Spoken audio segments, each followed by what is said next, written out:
Thanks, Bob. Welcome back to Sports with the Fonz, where we talk about all the local high school sports teams in the Summit, New Jersey area.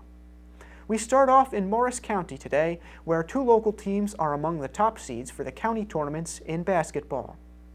The Chatham High School boys team is the third seed in the tournament this season and will host a first-round game on February 7th at Chatham High School.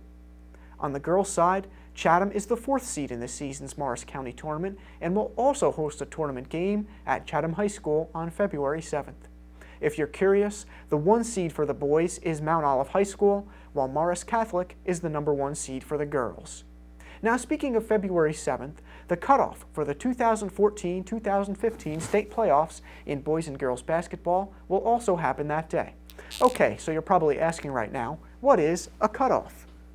I don't know if it's got a hyphen in it or not, but, we could just spell it like that for now.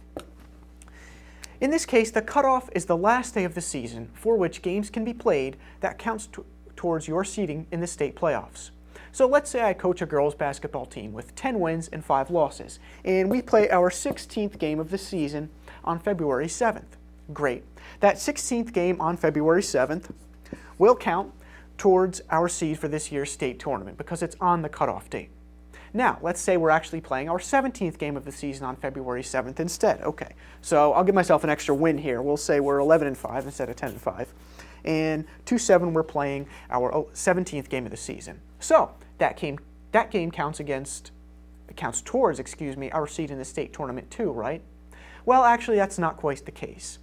Seedings for the state tournaments in basketball, at least in New Jersey, take into account only the first 16 games of the season through the cutoff date, but they won't include any games after the 16th game.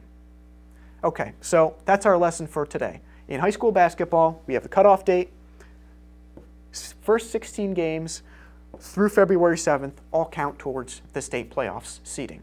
Now, there are also other requirements for making it into the state tournaments in basketball, but we'll stop today's lesson here for the basketball state playoffs. I don't want anybody to get confused. It's a lot of information.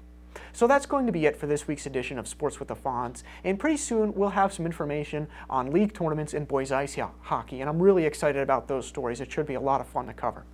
Now, before we head back to the news desk, local resident Joe Steiner was recently honored at the Grand Summit Hotel. HomeTowne TV cameras were there for the ceremony.